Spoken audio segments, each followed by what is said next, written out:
Hello दोस्तों, स्वागत है आप सभी का हमारे चैनल दी खटोराय पर। और आज हम पढ़ेंगे दिशा शैक्षणिक मनोविज्ञान की किताब का 5वां भाग। इससे पहले के 4 भाग कंप्लीट हो चुके हैं। अगर आपने वो नहीं देखे तो पहले जाकर उन्हें कंप्लीट करें, उसके बाद 5वां भाग स्टार्ट करें। 5वां भाग है वैयक्तिक भिन्नताएं एवं व्यक्तित्व, यानी कि इंडिविजुअल डिफरेंस एंड पर्सनैलिटी। अब हम पढ़ना स्टार्ट करेंगे दोस्तों। सबसे पहला प्रश्न, शैक्षिक मनोविज्ञान अंतर्निहित क्षमताओं तथा सक्षमताओं का अध्ययन करता है। उत्तर है पहला, व्यक्तिगत विभिन्नताओं का। व्याख्या, वैयक्तिक भिन्नताओं का अध्ययन सर्वप्रथम गाल्टन ने 1879 में प्रारंभ किया। इनके यह अध्ययन वैज्ञानिक थे। इनके उपरांत इस दिशा में वैज्ञानिक कार्य J.M. केटल ने 1899 में किया। जेम्स ड्रेवर के अनुसार एक समूह के व्यक्तियों में समूहों की औसत से मानसिक अथवा शारीरिक विशेषताओं का विचलन ही व्यक्तिगत भिन्नता है। ल्यूना टायलर के शब्दों में शरीर के आकार और स्वरूप शारीरिक क्रियाओं, गति की क्षमताओं, बुद्धि, लब्धि, ज्ञान, अभिवृत्तियों, रुचियों और व्यक्तित्व के लक्षणों में मापे जाने वाले भेदों को सिद्ध किया जा चुका है। अर्थात एक व्यक्ति का अपने समूह के अन्य सदस्यों से शारीरिक व मानसिक रूप से भिन्न होना ही व्यक्तिगत भिन्नता कहलाती है। अगला प्रश्न, व्यक्तिगत विभिन्नताओं से संबंधित निम्न में से कौन सा कथन सही है। उत्तर है पहला, यदि विद्यार्थियों का बुद्धि स्तर समान है तब भी उपलब्धि में विभिन्नता हो सकती है। व्याख्या, प्रत्येक व्यक्ति में उसकी शारीरिक, मानसिक, भावात्मक और संज्ञानात्मक व्यवहारता विशेषताओं के कारण जो अंतर पाया जाता है उसे वैयक्तिक विभिन्नता कहते हैं। समान बुद्धि लब्धि वाले छात्रों की शैक्षिक उपलब्धि में अंतर पाया जाता है। इसके लिए अभिप्रेरणा, रुचि, मार्गदर्शन, संवेगात्मक विकास, अभिक्षमता आदि कारक जिम्मेदार होते हैं। अभिरुचि, अभिवृत्ति, उपलब्धि तथा लिंग कौन सी विभिन्नताओं के क्षेत्र हैं। उत्तर है तीसरा, वैयक्तिक विभिन्नताएं व्यक्तिगत भिन्नता के कारक होते हैं। उत्तर है तीसरा, वंशागत एवं वातावरणीय। व्याख्या, व्यक्तिगत भिन्नताओं के कारक। पहला, वंशानुक्रम, यानी व्यक्तिगत विभिन्नताओं का पहला आधारभूत कारण है वंशानुक्रम। रूसो, पियर्सन और गाल्टन इस कारण के प्रबल समर्थक हैं।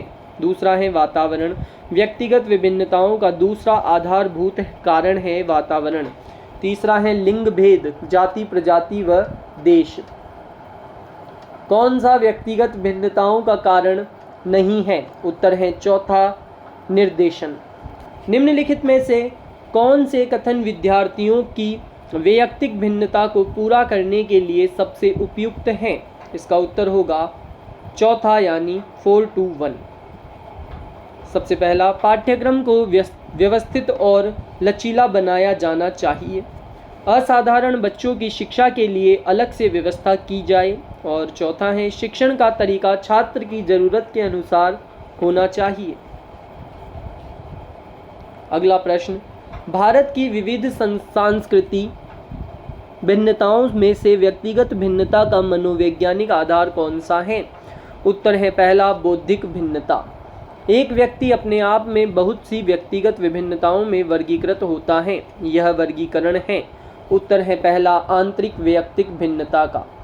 व्यक्तियों की भावनाओं, प्रवृत्तियों तथा इच्छाओं पर आधारित जिन परिवर्तनों का प्रतिरोध होता है वे क्या कहलाते हैं। उत्तर है तीसरा, मनोवैज्ञानिक कारण। व्यक्तिगत भिन्नता को निर्धारित करने में निम्न में से कौन सा जैविक कारक नहीं है। उत्तर है तीसरा, अभिभावक बालक संबंध। व्यक्तिगत भिन्नता का सम्मान करते वक्त एक शिक्षक से क्या आशा नहीं की जा सकती है। उत्तर है तीसरा, बच्चों को स्वाध्याय के लिए छोड़ देना। व्याख्या, व्यक्तियों में पाई जाने वाली विभिन्नताओं के कारण किन्हीं दो व्यक्तियों को एक दूसरे का प्रतिरूप नहीं माना जा सकता है।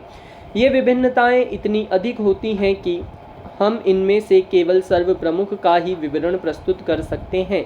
एक शिक्षक को व्यक्तिगत विभिन्नताओं को ध्यान में रखते हुए बच्चों को स्वाध्याय पर नहीं छोड़कर भिन्नताओं के अनुसार शिक्षण प्रक्रिया को व्यवस्थित करना चाहिए।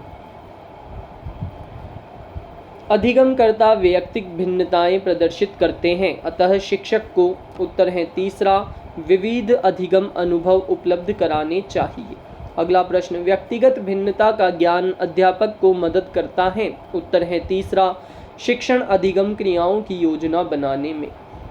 अगला प्रश्न, स्कूलों को व्यक्तिगत भिन्नताओं का ध्यान रखना चाहिए क्योंकि, उत्तर है चौथा, समझने के लिए कि छात्र सीखने में समर्थ या असमर्थ क्यों हो रहे हैं। व्यक्तिगत विभिन्नता के आधार पर शिक्षा देने हेतु कौन सा विकल्प उपयुक्त है, उत्तर है पहला, बुद्धि के स्तर के आधार पर बालकों का कक्षा विभाजन। शिक्षार्थी वैयक्तिक भिन्नता प्रदर्शित करते हैं, अतः शिक्षक को, उत्तर है चौथा, सीखने के विविध अनुभवों को उपलब्ध कराना चाहिए। अभिक्रमिक अधिगम सामग्री में वैयक्तिक विभिन्नताओं को ध्यान रखा जाता है। इसकी पुष्टि इस बात से होती है कि, उत्तर है पहला, विद्यार्थी अपनी गति से सीख सकते हैं। अगला प्रश्न, कौन सा कथन वैयक्तिक विभिन्नताओं के सिद्धांत के अनुरूप नहीं है, उत्तर है पहला, यदि सही ढंग से पढ़ाया जाए तो हर विद्यार्थी गणित में निष्णात हो सकता है। अगला प्रश्न, व्यक्तिगत विभिन्नताओं को ध्यान में रखते हुए विद्यार्थियों के शिक्षण के लिए परियोजना पद्धति के निर्माता थे, उत्तर है दूसरा, किलपैट्रिक। व्यक्तिगत भेद पाए जाते हैं, उत्तर है चौथा, उपर्युक्त सभी में, यानी बुद्धि स्तर में, अभिवृत्ति में, गतिवाही योग्यता में। व्याख्या, स्किनर के अनुसार व्यक्तिगत विभिन्नता में संपूर्ण व्यक्तित्व का कोई भी ऐसा पहलू शामिल हो सकता है जिसका माप किया जा सकता है।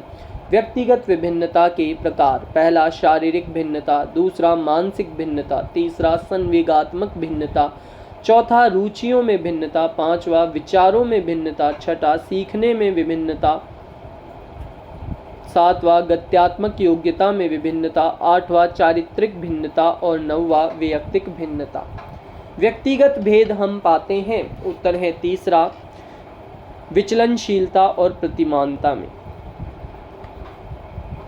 प्रजातिगत व्यक्तिगत विभिन्नताओं को समझने में निम्न में से क्या मददगार साबित नहीं होता, उत्तर है चौथा, बुद्धि। व्याख्या, प्रत्येक प्रजाति की शारीरिक बनावट, संस्कृति, रहन सहन, खान पान, रुचियां, आचार विचार, वेशभूषा आदि में अंतर पाया जाता है। एक भारतीय तथा एक ब्रिटिश व्यक्ति को उसकी शारीरिक बनावट से पहचाना जा सकता है। व्यक्तित्व शब्द की उत्पत्ति लैटिन भाषा के किस शब्द से हुई, उत्तर है पहला, पर्सोना। व्याख्या, व्यक्तित्व पर्सनैलिटी का अर्थ इस शब्द की उत्पत्ति लैटिन भाषा पर्सोना से हुई है, जिसका अर्थ होता है मास्क, नकली चेहरा, अर्थात बाह्य रूप। व्यक्तित्व व्यक्ति के वंशानुक्रम तथा वातावरण के द्वारा व्यक्ति पर पड़ने वाला प्रभाव का सम्मिश्रण है। एक व्यक्ति के बाह्य स्वरूप और आंतरिक गुणों के मिश्रित रूप को व्यक्तित्व कहते हैं। व्यक्ति का चहुमुखी विकास, सबसे बीच में दोस्तों व्यक्तित्व के पहलू और फिर इसके चहुमुखी विकास।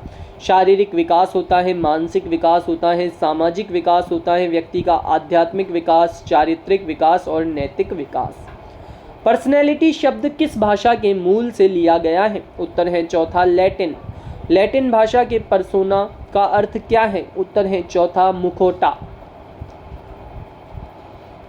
अगला प्रश्न, कुछ मनोवैज्ञानिकों के अनुसार व्यक्ति जिस रूप में व्यवहार करता है वही उसका व्यक्तित्व है। व्यक्तित्व व्यक्ति में उन मनोदेहिक व्यवस्थाओं का गत्यात्मक संगठन है जो वातावरण के साथ उसके अपूर्व समायोजन को निर्धारित करता है। व्यक्तित्व की यह परिभाषा दी है, उत्तर है तीसरा, G.W. ऑलपोर्ट ने। व्याख्या, व्यक्तित्व की परिभाषाएं। गिलफोर्ड के अनुसार व्यक्तित्व गुणों का समन्वित रूप है। वुडवर्थ के अनुसार व्यक्ति के व्यवहार की एक समग्र विशेषता ही व्यक्तित्व है। मार्टन के अनुसार व्यक्तित्व व्यक्ति के जन्मजात तथा अर्जित स्वभाव, मूल प्रवृत्तियों, भावनाओं तथा इच्छाओं आदि का समुदाय है। बिग एवं हंट के अनुसार व्यक्तित्व व्यवहार प्रवृत्तियों का एक समग्र रूप है जो व्यक्ति के सामाजिक समायोजन में अभिव्यक्त होता है। ऑलपोर्ट के अनुसार व्यक्तित्व उन मनोदेहिक गुणों का गत्यात्मक संगठन है जो व्यक्ति का वातावरण में अद्वितीय समायोजन निर्धारित करते हैं। G.W. ऑलपोर्ट द्वारा दी गई व्यक्तित्व की परिभाषा में निम्न में से कौन सा वाक्यांश सम्मिलित नहीं है? उत्तर होगा चौथा, यानी व्यक्तिगत विभिन्नता। अगला प्रश्न, ऑलपोर्ट के अनुसार व्यक्तित्व गत्यात्मक संगठन है। इसका उत्तर होगा दोस्तों दूसरा, यानी मनोदेहिक तंत्र का। ऑलपोर्ट के अनुसार व्यक्तित्व है, उत्तर है चौथा, उपर्युक्त सभी, यानी अपूर्व समायोजन गत्यात्मक संगठन संगठित मनोदेहिक। अगला प्रश्न, यह व्यक्ति में उन मनोभौतिक व्यवस्थाओं का गत्यात्मक संगठन है जो उसके वातावरण के साथ विशिष्ट समायोजन को निर्धारित करता है। यह कथन निम्नलिखित में से किस मनोवैज्ञानिक विशेषता के संदर्भ में है? उत्तर है दूसरा, व्यक्तित्व। व्यक्तित्व वह विशेषता है जिसके आधार पर विशेष परिस्थिति में व्यक्ति के व्यवहार का अनुमान लगाया जाता है। किसने व्याख्यायित किया है? उत्तर है दूसरा, कैटल ने। वुडवर्थ ने व्यक्तित्व लक्षणों के बारे में क्या कहा है? उत्तर होगा दूसरा, व्यक्तित्व लक्षण हमारे व्यवहार का प्रमुख प्रकार है। ऑलपोर्ट के अनुसार वे शील गुण जो उन कुछ चारित्रिक प्रवृत्तियों का प्रतिनिधित्व करते हैं जिनका उपयोग आमतौर पर किसी व्यक्ति का वर्णन करने के लिए किया जा सकता है, उसको जाना जाता है। उत्तर है पहला, केंद्रीय शील गुण के नाम से। व्याख्या, शील गुण सिद्धांत। शील गुण सिद्धांत में ऑलपोर्ट के बाद कैटल का नाम अधिक महत्वपूर्ण माना गया है। कैटल ने 16 शील गुणों को अत्यधिक महत्वपूर्ण बताया है और मापन के लिए इन्होंने एक विशेष प्रश्नावली तैयार की जिसे 16 व्यक्तित्व कारक प्रश्नावली कहा जाता है। शारीरिक व मानसिक दोनों क्रियाएं बनकर व्यवहार बनता है। व्यवहार में अपेक्षाकृत स्थायी परिवर्तन अधिगम कहलाता है। अधिगम जब अत्यधिक स्थायी हो जाता है तो आदत बन जाता है। आदत अत्यधिक स्थायी हो जाती है तो शील गुण बन जाती है। शील गुण 3 प्रकार के होते हैं। पहला, कार्डिनल शील गुण। ऐसा शील गुण जिसकी वजह से व्यक्ति संपूर्ण जगत में प्रसिद्ध हो जाए, कार्डिनल शील गुण कहलाता है। जैसे महात्मा गांधी में सत्य एवं अहिंसा का शील गुण, मदर टेरेसा में मातृत्व का शील गुण, भगवान श्री रामचंद्र में मर्यादा का शील गुण। दूसरा, केंद्रीय शील गुण। जब एक व्यक्ति में कई शील गुण हो, अर्थात जब व्यक्ति अपनी कई विशेषताओं की वजह से जाना जाता है, तो व्यक्ति में केंद्रीय शील गुण होता है। जैसे भगवान श्री कृष्ण व्यक्ति विशेष गुण, जैसे दया, सहानुभूति आदि गुण। तीसरा, गौण शील गुण।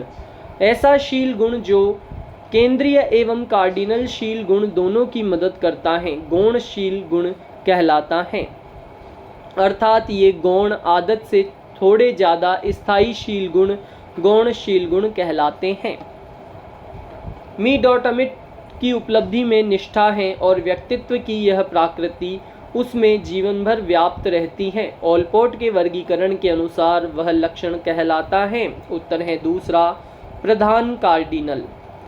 गार्डन ऑलपोर्ट के अनुसार के व्यक्तित्व के सिद्धांत का अनुसरण करते हुए यदि अध्यापक विद्यार्थी के विशेषकों की पहचान करना चाहता है तो निम्न विकल्पों में से वह किस विशेषक को अनदेखा करेगा? उत्तर है पहला, मूल विशेषक को। कैटल द्वारा विश्लेषित किए गए व्यक्तित्वशील गुणों की संख्या कितनी है?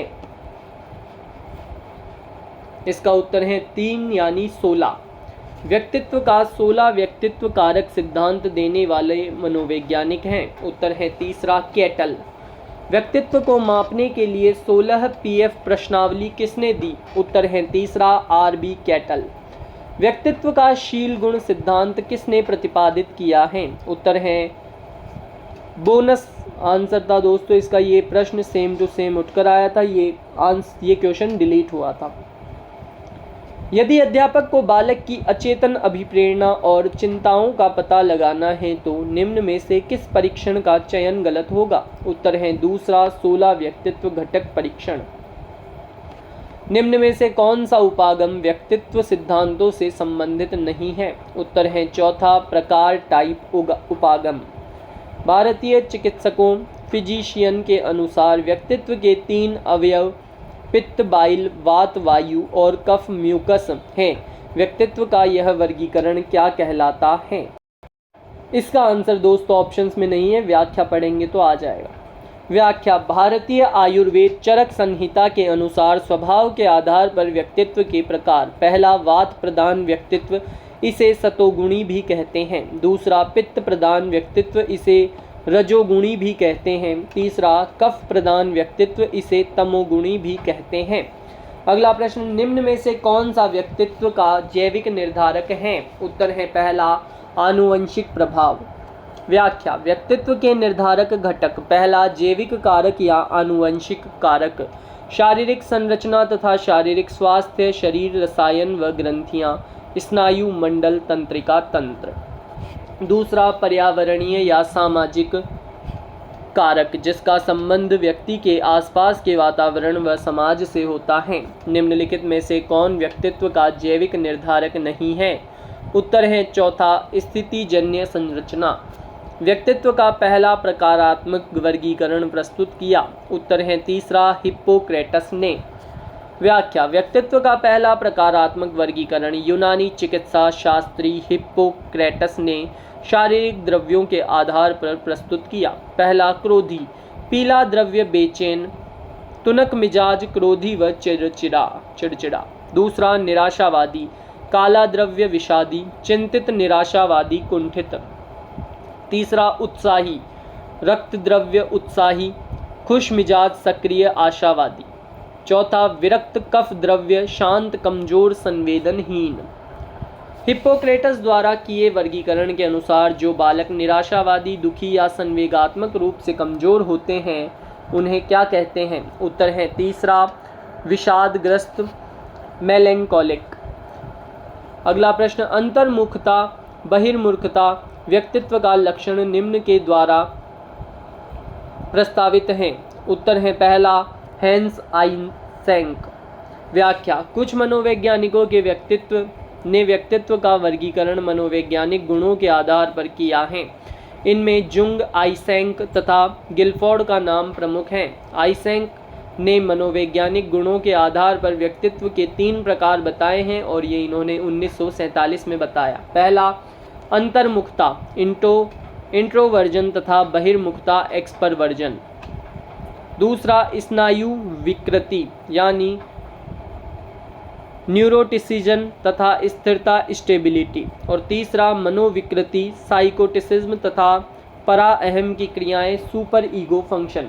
अंतर्मुखी, बहिर्मुखी तथा उभयमुखी व्यक्तित्व का वर्गीकरण किसके द्वारा किया गया था? उत्तर है तीसरा, जुंग के द्वारा। युंग भी कहा जा सकता है दोस्तों इसे। इनके अनुसार व्यक्तित्व की टाइपोलॉजी प्रारूप विज्ञान में समाजसेवी, राजनीतिज्ञ और व्यापार प्रबंधक, एग्जीक्यूटिव निम्न में श्रेणीबद्ध किए जा सकते हैं। उत्तर है चौथा, बहिर्मुखी। जुंग के अनुसार व्यक्तित्व के प्रकार हैं। उत्तर है पहला, अंतर्मुखी, बहिर्मुखी। कौन सा स्प्रेंगर के द्वारा दिया गया व्यक्तित्व का वर्गीकरण नहीं है? उत्तर है दूसरा, सुडोलकाय। व्याख्या: स्प्रेंगर ने मूल्यों के आधार व्यक्तित्व के 6 प्रकार बताए हैं। पहला, सैद्धांतिक थियोरिटिकल। दूसरा, आर्थिक इकोनॉमिकल। तीसरा, सामाजिक सोशियल। चौथा, राजनीतिक पॉलिटिकल। पांचवा, धार्मिक रिलीजियस। और छठा, सौंदर्यात्मक एस्थेटिक। एच शेल्डन ने सभी मनुष्यों के शारीरिक आयामों को गोलकाय, मध्यकाय और लंबकाय श्रेणियों में विभक्त किया है। व्यक्तित्व का यह सिद्धांत कहलाता है। उत्तर है पहला, प्रारूप सिद्धांत, प्रकार सिद्धांत। व्याख्या: शरीर रचना सिद्धांत के प्रवर्तक W.H. शेल्डन थे। इन्होंने शारीरिक गठन व शरीर रचना के आधार पर व्यक्तित्व की व्याख्या करने का प्रयास किया।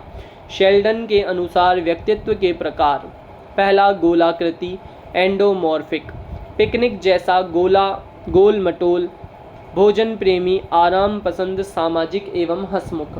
दूसरा, आयताकृति, मेसोमॉर्फिक, एथलेटिक जैसा, रोमांच प्रिय, खेलकूद प्रेमी, प्रभुत्ववादी, जोशीले एवं उद्देश्य केंद्रित। तीसरा, लंबाकृति, एक्टोमॉर्फिक, लेप्टोसोमेटिक जैसा, शारीरिक रूप से कमजोर, एकांत प्रिय, शारीरिक श्रम में असमर्थ, जल्दी थकने वाला। अगला प्रश्न, हर्षित, सामाजिक, बहिर्मुखी एवं स्नेहशील हैं। शेल्डन के अनुसार वह किस वर्ग में आता है? उत्तर है तीसरा, एंडोमॉर्फिक। शेल्डन ने व्यक्तित्व को किस आधार पर वर्गीकरण किया? इसका उत्तर होगा दोस्तों पहला, यानी शारीरिक रचना के अनुसार। अगला प्रश्न, सुमेलित कीजिए। इसका उत्तर होगा तीसरा, यानी पिकनिक सुमेलित होगी, छोटा कद, चौड़ी छाती, लोकप्रिय से। एस्थेटिक सुमेलित होगा, कमजोर, लंबा, संवेदनशील एवं पतला से। एथलेटिक्स सुमेलित होगा, मजबूत, गठीला शरीर से। और डाप्लास्टिक सुमेलित होगा, मिश्रित प्रकार से। क्रेचमर के अनुसार स्थूलकाय प्रकार के व्यक्ति स्वभाव से होते हैं। उत्तर है तीसरा, प्रसन्नचित्त। व्याख्या, क्रेचमर के अनुसार व्यक्तित्व के प्रकार। क्रेचमर ने अपनी पुस्तक फिजिक एंड कैरेक्टर में शरीर की शारीरिक रचना के आधार पर व्यक्तित्व की व्याख्या की। पहला, गोलाकाय या पिकनिक टाइप, ऐसे लोग कद में छोटे, शरीर मोटा एवं मजबूत, अधिक चर्बी वाला, सामाजिक एवं उदारवादी होता है, गुस्सा नहीं आता है, मिलनसार होता है, खाने पीने के शौकीन होते हैं, भोजन प्रेमी होते हैं, घूमने फिरने वाले होते हैं, कभी भी गुस्सा नहीं आता है। दूसरा, सुडोलकाय या एथलेटिक टाइप, मजबूत शरीर, ताकतवर, हष्ट-पुष्ट मांसपेशियों वाले, स्वभाव से साहसी, बलवान, सामाजिक होते हैं, इनका गुस्से पर नियंत्रण होता है। तीसरा, लंबा काय या लेप्टोसोमेटिक एस्थेटिक टाइप, दुबला पतला, कमजोर, चिड़चिड़े स्वभाव वाला, दूसरों की निंदा करने वाला, गुस्सा हमेशा नाक पर रखने वाला। निम्नलिखित में से कौन सा क्रेचमर द्वारा प्रस्तुत व्यक्तित्व का एक प्रकार नहीं है? उत्तर है चौथा, एंडोमॉर्फी। व्यक्तित्व को शारीरिक संरचना के आधार पर किसने वर्गीकृत किया? उत्तर है तीसरा, क्रेचमर ने। विचारों के आधार पर व्यक्तित्व का विभाजन 3 भागों में किया है। अमूर्त विचारक, विचार विचारक एवं स्थूल विचारक। वह विचारक कौन है? उत्तर है दूसरा, थॉर्नडाइक। थॉर्नडाइक ने कल्पना एवं विचार शक्ति के आधार पर व्यक्तित्व के 3 प्रकार बताए। पहला, प्रत्यक्ष विचारक, आइडिया थिंकर्स, पुलिस अधिकारी। सूक्ष्म विचारक, एब्स्ट्रैक्ट थिंकर्स, न्यायाधीश। स्थूल विचारक, कॉन्क्रीट थिंकर्स, व्यापारी। व्यक्तित्व का प्रकार ए प्रस्तावित किया। उत्तर है चौथा, फ्रीडमैन तथा रोजेनमैन ने। फ्रीडमैन एवं रोजेनमैन ने व्यक्तित्व के 2 प्रकार टाइप बताए। टाइप ए उच्च स्तरीय अभिप्रेरणा वाले और टाइप बी में वर्गीकृत किया है मॉरिसन ने टाइप सी व्यक्तित्व भी सुझाया है। प्रकृति में सभी व्यक्तित्व व व्यवहार संबंधी गुणों का वितरण एक विशेष रूप में ही संपन्न होता है। इस वितरण को कहते हैं। उत्तर है चौथा, सामान्य संभाव्यता वक्र। सामान्य संभाव्यता वक्र तात्पर्य यदि व्यक्तियों के समूह को यदि किसी शील गुण पर मापा जाए तो बहुत ही कम व्यक्तियों में वह शील गुण अधिक या कम मात्रा में होगा और अधिकतम व्यक्ति ऐसे होंगे जिनमें शील गुण अधिक मात्रा में होगा, अर्थात एक कक्षा में मंद या तेज बुद्धि के बजाय सामान्य बुद्धि के ज़्यादा होंगे। निम्न में से कौन व्यक्तित्व के गुण सिद्धांत से संबंधित नहीं है? उत्तर है पहला, फ्रायड। सिगमंड फ्रायड व्यक्तित्व के गुण सिद्धांत से संबंधित नहीं है। व्यक्तित्व की विशेषता को ही व्यक्तित्व के गुण सिद्धांत कहा जाता है। इससे संबंधित मनोवैज्ञानिक गार्डनर, आलपोर्ट, रेमंड कैटल और आइसेंक हैं। अत्यधिक वाचाल, प्रसन्नचित और सामाजिक प्रवृत्ति के व्यक्ति के व्यक्तित्व को जुंग ने नाम दिया। उत्तर है पहला, बहिर्मुखी। बहिर्मुखी एक्सट्रोवर्ट। सामाजिक प्रकृति वाले, चिंता मुक्त, आशावादी, साहसी, लोकप्रिय, दूसरों की मदद करने वाले, मित्र मंडली में रहने वाले होते हैं, सिद्धांतवादी नहीं होते हैं। बहिर्मुखी व्यक्तित्व होता है। उत्तर है चौथा, प्रबल व्यक्ति जो सरलता से परेशान हो जाने वाला नहीं हो। उभयमुखी व्यक्तित्व की विशेषता है। उत्तर है तीसरा, इनका स्वभाव अंतर्मुखी व बहिर्मुखी का मिश्रण होता है। उभयमुखी एम्बिवर्ट, ऐसा व्यक्ति जिसमें अंतर्मुखी एवं बहिर्मुखी दोनों गुणों का सामंजस्य होता है, उभयमुखी व्यक्तित्व कहलाता है। एकांत में विश्वास रखने वाला व्यक्ति कहलाता है। उत्तर है पहला, अंतर्मुखी इंट्रोवर्ट।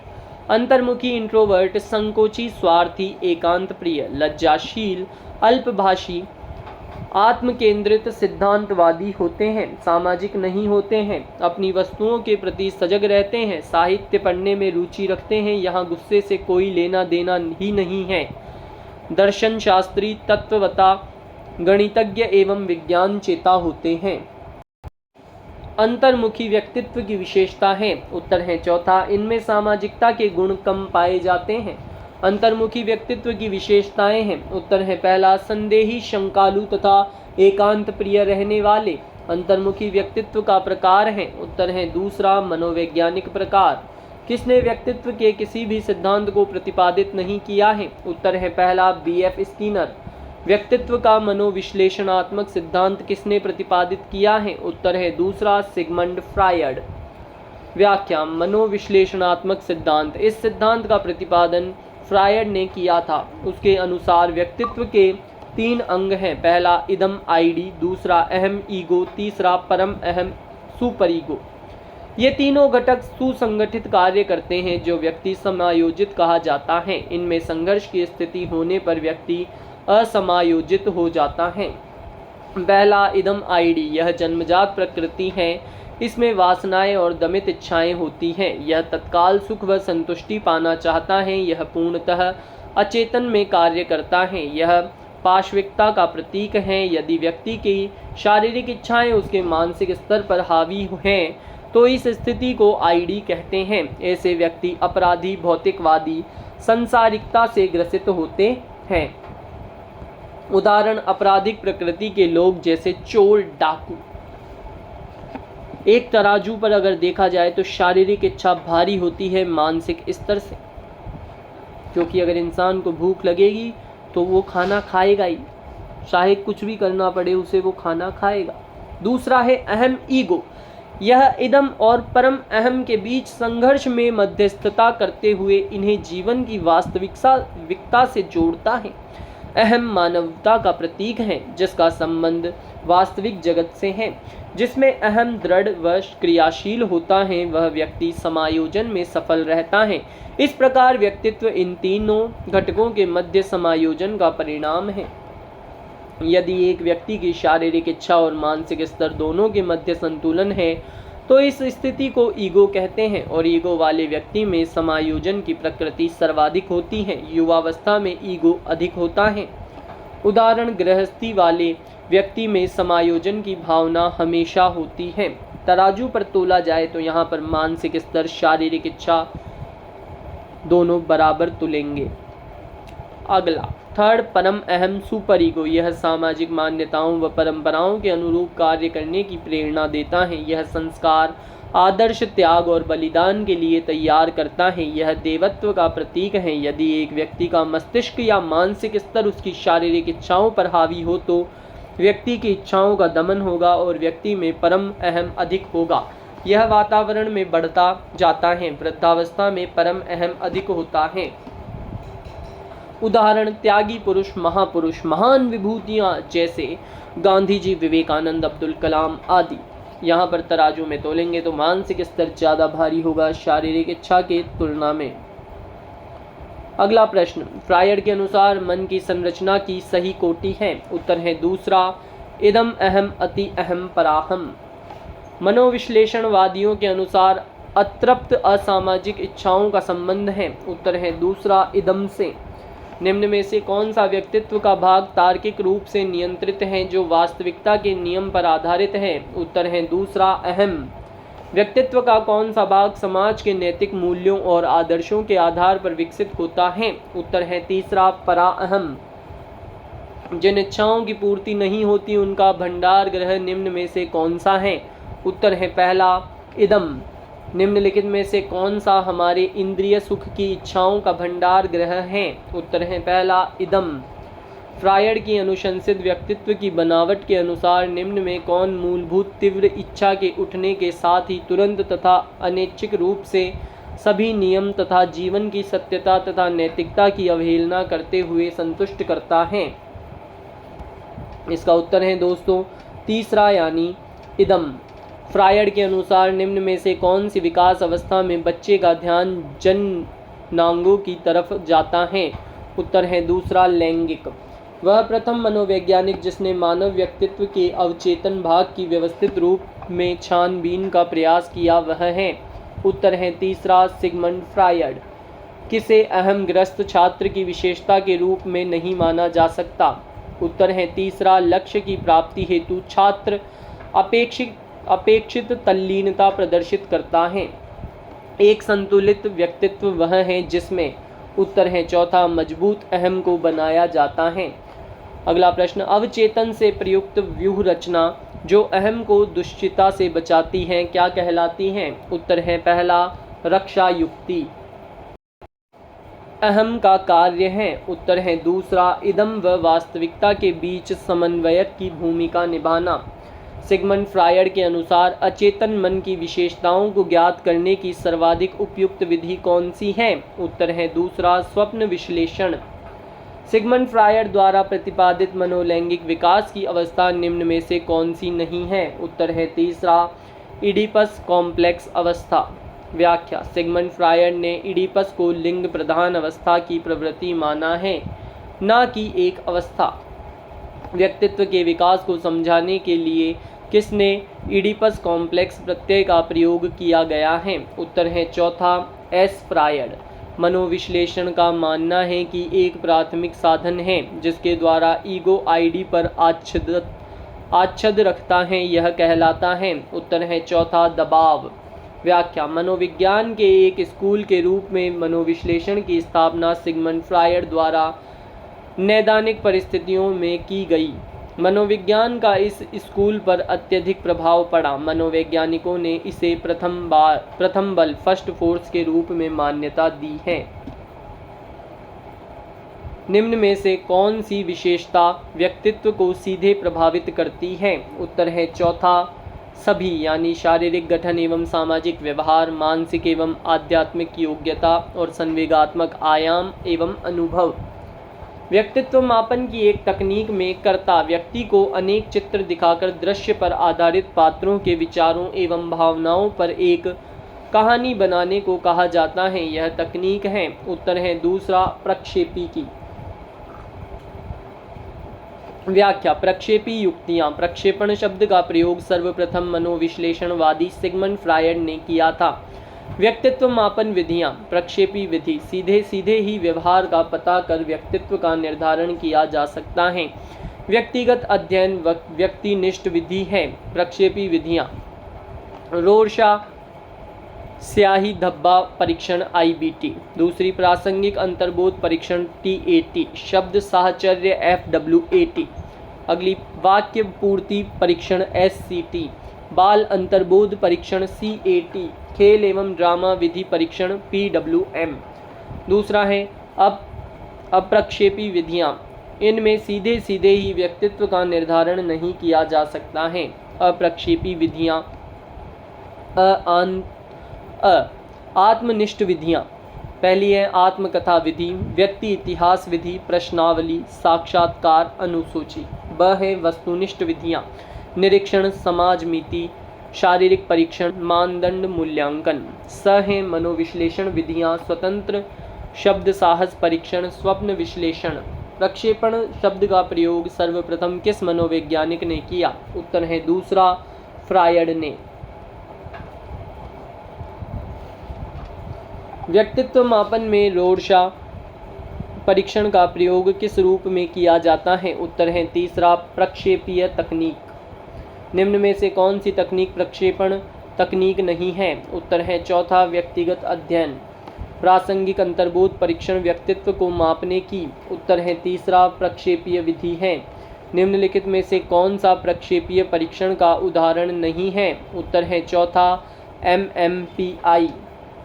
थेमेटिक एपरसेप्शन परीक्षण TAT किसका उदाहरण है? उत्तर है दूसरा प्रक्षेपी परीक्षण का। निम्नलिखित में से कौन सी व्यक्तित्व आंकलन की प्रक्षेपी विधियां हैं? उत्तर है पहला, यानी वाक्य पूर्ति एवं शब्द साहचर्य। निम्नलिखित में से कौन सी व्यक्तित्व आकलन की प्रक्षेपी विधियां नहीं हैं? उत्तर है दूसरा, यानी समाज मिति और व्यक्ति अध्ययन व्यक्तित्व आकलन की प्रक्षेपी विधियां नहीं है। इसके अलावा शब्द साहचर्य और वाक्य पूर्ति व्यक्तित्व आकलन की प्रक्षेपी विधियां हैं। व्यक्तित्व मापन की एक प्रक्षेपी परीक्षण विधि नीचे दी गई है, पहचानिए। उत्तर है दूसरा, शब्द साहचर्य परीक्षण। निम्न में से कौन सी व्यक्तित्व मापन की प्रक्षेपी विधि है? उत्तर है चौथा, कथानक संप्रत्यक्षण परीक्षण। निम्नलिखित में से कौन सा व्यक्तित्व आकलन की प्रक्षेपण विधि से संबंधित है? उत्तर है पहला, कहानी रचना। व्यक्ति को चित्रों की एक श्रृंखला दिखाई जाती है और उसे एक कहानी बनाने के लिए कहा जाता है।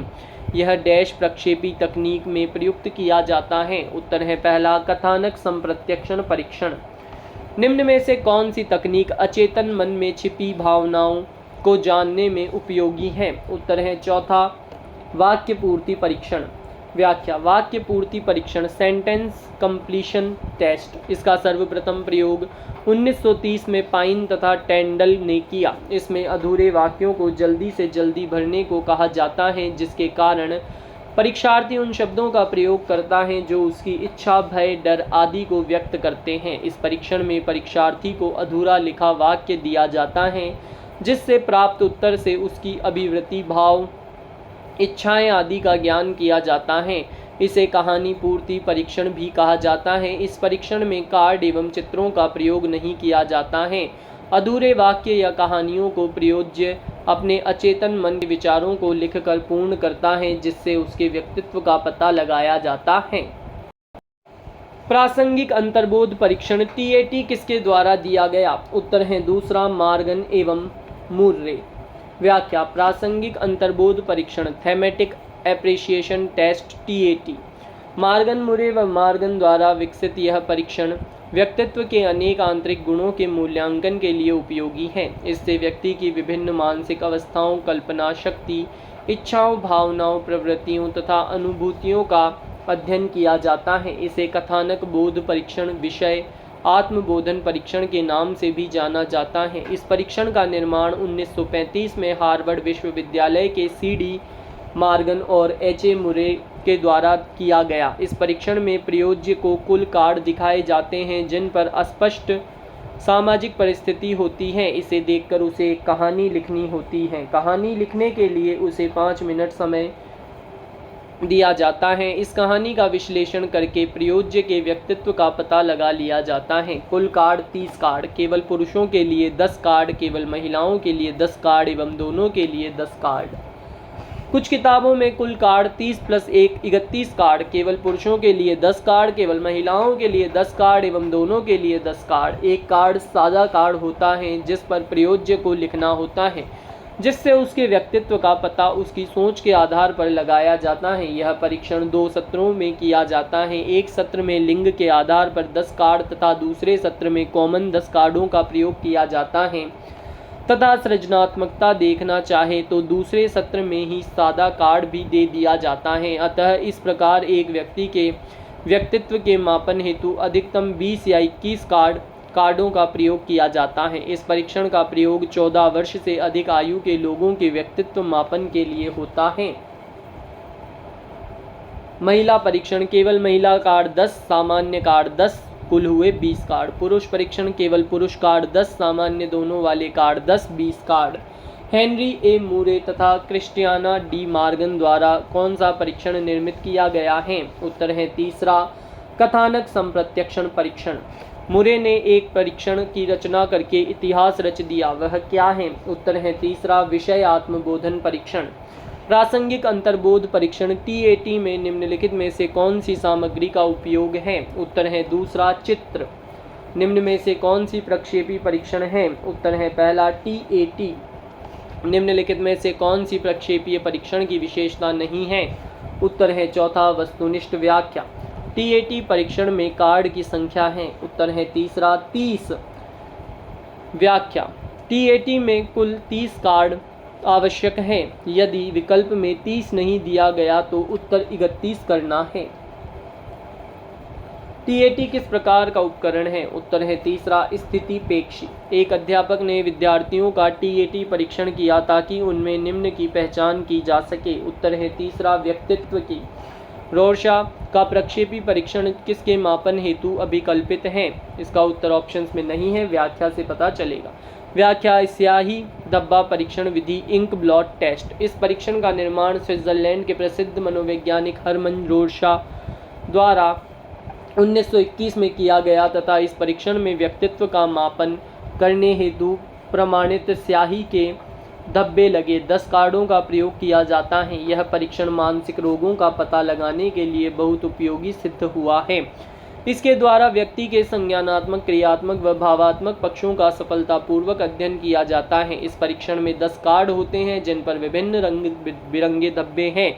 इन कार्डों पर 1 से X तक के अक्षर अंकित होते हैं। इन 10 कार्डों में से 3 कार्ड काले सफ़ेद, यहाँ सफ़ेद कागज होता है, 2 कार्ड काले सफ़ेद लाल, 2 काले व लाल तथा 3 कार्ड विभिन्न रंगों के होते हैं। ये कार्ड एक एक करके प्रयोज्य जिसका परीक्षण किया जाना है उसके सामने प्रस्तुत किए जाते हैं या दिखाए जाते हैं। तब पूछा जाता है कि क्या दिखाई दे रहा है या किस आकृति जैसा दिखाई दे रहा है। तब प्रयोज्य अपनी सोच के अनुसार उनका जवाब देता है।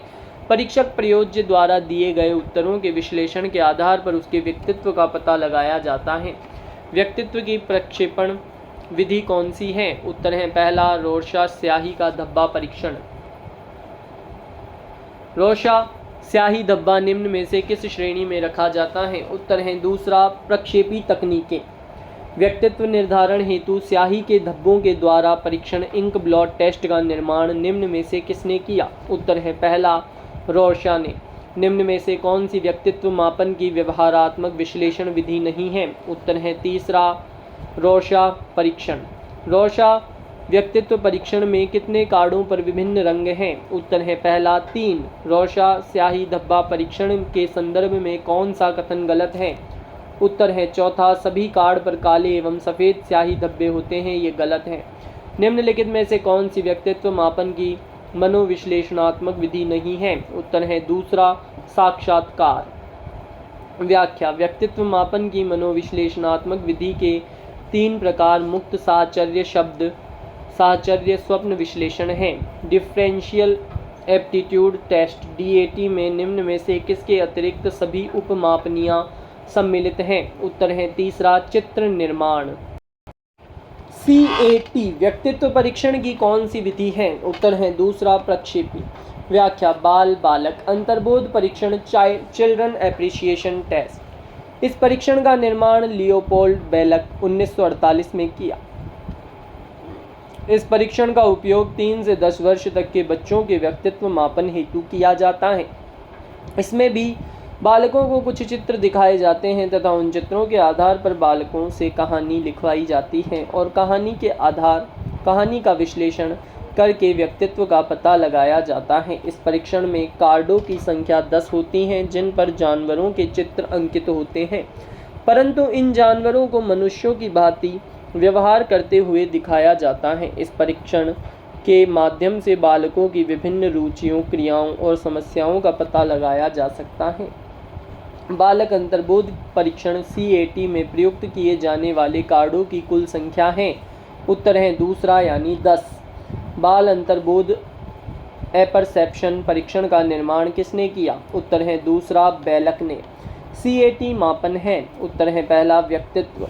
लियोपोल्ड बेलक ने निम्न में से किस परीक्षण को विकसित किया? उत्तर है पहला, CAT। बालक प्रसंग बोध परीक्षण 3 वर्ष से 10 वर्ष की आयु के बालकों के लिए बनाया गया है। इस परीक्षण में कार्ड में प्रतिस्थापित किए गए हैं। इसका उत्तर है दोस्तों दूसरा, यानी लोगों के स्थान पर जानवरों को। अगला प्रश्न, बेलक ने व्यक्तित्व मापन के लिए तैयार किए गए बालकों के प्रसंग बोध परीक्षण हेतु क्या आयु वर्ग रखा था? उत्तर है दूसरा, 3 से 10 वर्ष। किसी बालक के व्यक्तित्व के आकलन हेतु निम्न में से कौन सा परीक्षण सर्वाधिक उपयुक्त है? उत्तर है पहला, बालक अंतर्बोध परीक्षण। निम्न में प्रश्नावली व्यक्तित्व परीक्षण की कौन सी विधि है? उत्तर है चौथा, व्यक्तिगत। व्याख्या, व्यक्तिनिष्ठ युक्तियाँ व्यक्तित्व आकलन की वे युक्तियाँ हैं जिनमें जिस व्यक्ति या बालक के व्यक्तित्व का आकलन किया जा रहा है उसके विषय में उसकी स्वयं की राय अथवा उसके द्वारा अपने विषय में कहे गए कथन अधिक महत्व रखते हैं। इस वर्ग के अंतर्गत निम्नलिखित युक्तियां आती हैं। प्रश्नावली, इस युक्ति के अंतर्गत बालकों को कुछ प्रश्न दे दिए जाते हैं और उन पर उनकी टिप्पणी जानी जाती है। आत्मकथ्य, किसी व्यक्ति विशेष के विषय में लिखा गया कथन। इस युक्ति के अंतर्गत बालकों को उनके विषय में वह सब लिखने को कहा जाता है जो वे चाहते हैं। दैनिक डायरियाँ, साक्षात्कार, जीवन वृत्त। व्यक्तित्व मापन की व्यक्तिनिष्ठ विधि है। उत्तर है पहला, व्यक्ति इतिहास। निम्नलिखित में से कौन सी व्यक्तित्व का आकलन करने के लिए एक व्यक्तिगत विधि नहीं है? उत्तर है चौथा, निर्धारण मापनी। व्यक्ति के व्यक्तित्व का अध्ययन करने की वह प्रविधि जिसके द्वारा जिसकी जीवन शैली, व्यवहार, तौर तरीकों, विचारों और भावनाओं का अवलोकन किया जा सकता है, क्या कहलाती है? उत्तर है दूसरा, वैयक्तिक अध्ययन। व्याख्या, व्यक्ति अध्ययन विधि। इस विधि का सर्वप्रथम प्रयोग टाइडमैन ने किया। इस विधि में जन्म से लेकर वर्तमान समय तक व्यक्ति के संपूर्ण व्यवहार का अध्ययन किया जाता है और उस कारण का पता लगाया जाता है जिसकी वजह से यह व्यवहार हुआ। यह निदानात्मक विधियों में सर्वश्रेष्ठ विधि है। समस्या का पता लगाना निदान कहलाता है। समस्या को ठीक करना उपचार कहलाता है। इसे जीवन इतिहास विधि भी कहते हैं। इसे केस स्टडी मेथड भी कहते हैं। चोरी करने वाले बालकों, झूठ बोलने वाले बालकों, विद्यालय से भाग जाने वाले बालकों, बाल अपराधी बालकों एवं समस्यात्मक बालकों के व्यवहार के अध्ययन की एक सर्वश्रेष्ठ विधि है। निम्नलिखित में से कौन सी विधि में एक व्यक्ति या स्थिति का गहन अध्ययन किया जाता है? उत्तर है दूसरा, केस अध्ययन। निम्नलिखित में से क्रिया के लिए अंतर्दृष्टि की आवश्यकता होगी। उत्तर है दूसरा, 2, 4, 5, 10, 11, 22, 23, 46 इन अंकों में संबंध का पता लगाना। खुला, बंद व चित्रात्मक प्रकार हैं। उत्तर है तीसरा, प्रश्नावली विधि के। व्याख्या, प्रश्नावली विधि, इस विधि के जनक वुडवर्थ हैं। इस विधि का दर्शन सुकरात ने दिया। प्रश्नों के समूह को प्रश्नावली कहते हैं। इस विधि में अध्ययनकर्ता सामने उपस्थित नहीं होता है। इस विधि से एक साथ अनेक लोगों के व्यवहार का अध्ययन किया जा सकता है। इसे कागज पेंसिल विधि के नाम से भी जाना जाता है। प्रश्नावली 4 प्रकार की होती हैं। पहली, बंद प्रश्नावली, दूसरी, खुली प्रश्नावली, तीसरी, चित्रित प्रश्नावली, चौथी, मिश्रित प्रश्नावली। उदाहरण, परीक्षाओं के माध्यम से व्यक्ति के व्यवहार का अध्ययन किया जाता है। सर्वप्रथम वुडवर्थ ने निर्माण किया। उत्तर इसका दोस्तों, इसमें प्रश्नावली विधि आनी चाहिए दोस्तों। व्याख्या के अकॉर्डिंग तो किस मनोवैज्ञानिक अध्ययन विधि में प्रयोज्य उत्तरदाता स्वयं पत्र भरता है? उत्तर है पहला, प्रश्नावली। छात्रों की व्यक्तिगत रुचियों एवं अभियोग्यता के विकास से संबंधित मूल्यांकन की सर्वाधिक उपयुक्त विधि है। उत्तर है दूसरा, प्रश्नावली। व्यक्तित्व मापन की वस्तुनिष्ठ विधियों में से कौन सी विधि नहीं मानी जाती? उत्तर है चौथा, अभिज्ञापक प्रश्नावली। किस अवस्था में आक्रामक व धारणात्मक व्यक्तित्व विकसित होता है? उत्तर है दूसरा, गुदावस्था में। नृत्य, ड्रामा एवं शिल्प कला का प्रयोग किया जाता है। उत्तर है चौथा, उपर्युक्त सभी। यानी विशिष्ट गुणों के विकास हेतु व्यक्तित्व को ढालने के लिए दबी एवं बर्दाश्त न की जा सकने वाली अंतर्नोद के प्रगटीकरण हेतु अंतर्दर्शन विधि में अवलोकन किया जाता है। उत्तर है तीसरा, स्वयं का। व्याख्या, अंतर्दर्शन विधि, इंट्रोस्पेक्शन मेथड, एक व्यक्ति के द्वारा उसकी स्वयं की क्रियाओं का अध्ययन करना अंतर्दर्शन कहलाता है। इस विधि का दर्शन जॉन लॉक ने दिया। इस विधि का जनक विलियम वुंट था। यह सबसे प्राचीन विधि है। यह सबसे मौलिक विधि है। यह विधि अन्य विधियों में सहायक विधि के रूप में कार्य करती है। इस विधि में प्रयोगशाला की आवश्यकता नहीं होती है। इसे आत्मनिरीक्षण या स्व अध्ययन की विधि भी कहते हैं। पागल व्यक्ति, जानवर एवं छोटे बच्चों के व्यवहार का अध्ययन इस विधि से नहीं किया जा सकता है। निम्नलिखित में से कौन सी विशेषता एक समेकित व्यक्तित्व वाले व्यक्ति की विशेषता नहीं है? उत्तर है चौथा, वह साधनों की अपेक्षा साध्य पर अधिक ध्यान केंद्रित करता है। कौन सी विधि उपागम में समान प्रयोज्यों का मापन उनके विकास की विभिन्न अवस्थाओं पर लिया जाता है? इसका उत्तर होगा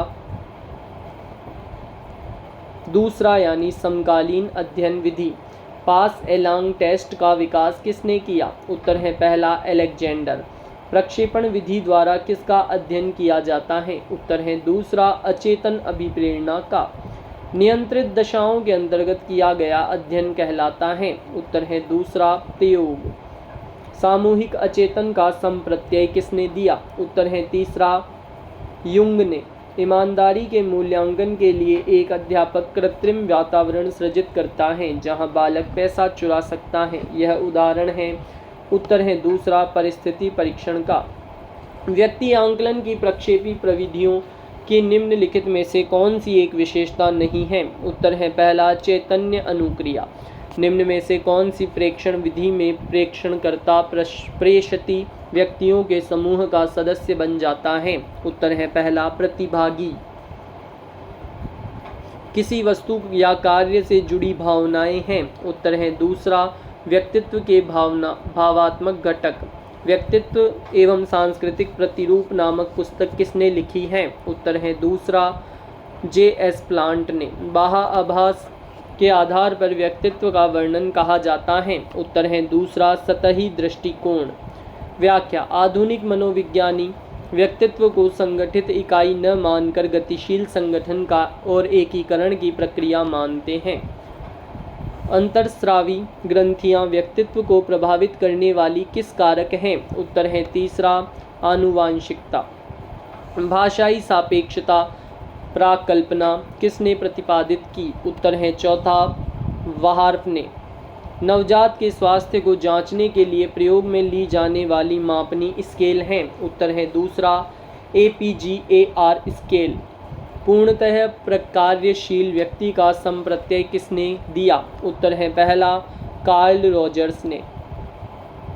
मान लीजिए कि एक व्यक्ति एकांत प्रिय है तथा उसमें दूसरों के प्रति भावनाओं का अभाव है। वह संवेदनशील, उग्र स्वभावी एवं लड़ाकू प्रवृत्ति का है। यदि ऐसे व्यक्ति पर आइजेंक की व्यक्तित्व प्रश्नावली प्रशासित की जाए तो निम्न में से किस में उच्च प्राप्तांक होंगे? उत्तर है चौथा उन्मादावस्था में। रोजेनविंग परीक्षण करता है? उत्तर है दूसरा व्यक्तित्व का। अध्यापक के व्यक्तित्व के विकास में बाधक तत्व हैं? उत्तर है तीसरा कल्पना शक्ति का अभाव। निम्नलिखित में से कौन सी व्यक्तित्व आकलन की प्रक्षेपी तकनीक नहीं है? उत्तर है तीसरा मिनीसोटा बहुस्तरीय व्यक्तित्व अनुसूची।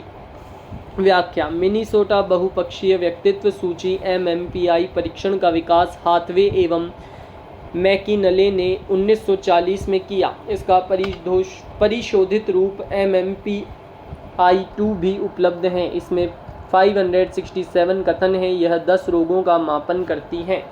मिनीसोटा परीक्षण संबंधित है? उत्तर है चौथा व्यक्तित्व से। व्यक्तित्व आकलन के लिए निम्नलिखित में से कौन सा परिस्थिति परीक्षण का उदाहरण नहीं है? उत्तर है चौथा MMPI।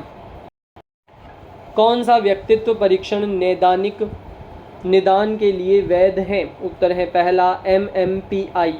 व्यक्ति का स्वयं के बारे में उसकी क्षमताओं योग्यताओं का प्रत्यक्षण क्या कहलाता है? उत्तर है तीसरा स्वसंप्रत्यय। बच्चों का विकासशील व्यक्तित्व किसके द्वारा प्रभावित होता है?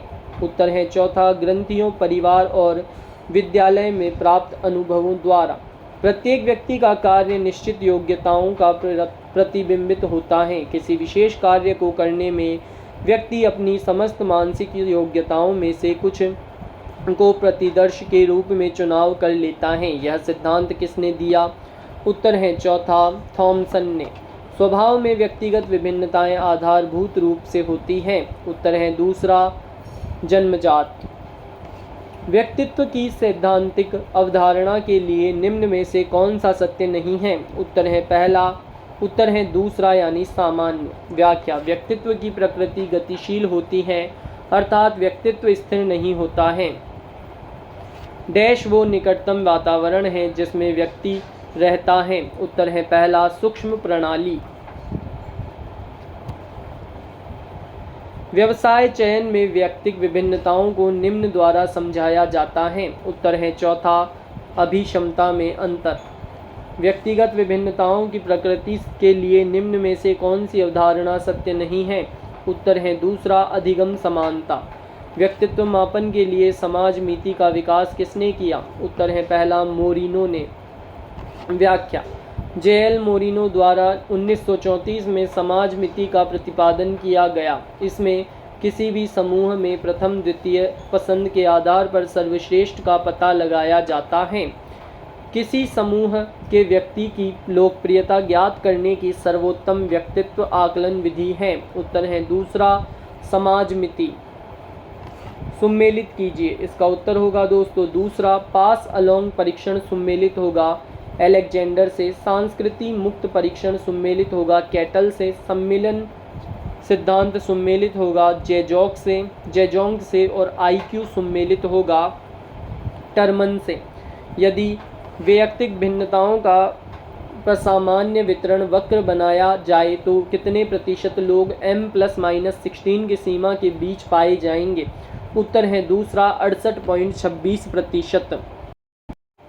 इसी के साथ दोस्तों हमारा 5वां भाग वैयक्तिक भिन्नताएं एवं व्यक्तित्व समाप्त होता है। अगर वीडियो अच्छा लगा हो तो वीडियो को लाइक करें, चैनल को सब्सक्राइब करें और कमेंट करके अवश्य बताएं आपको वीडियो कैसा लगा।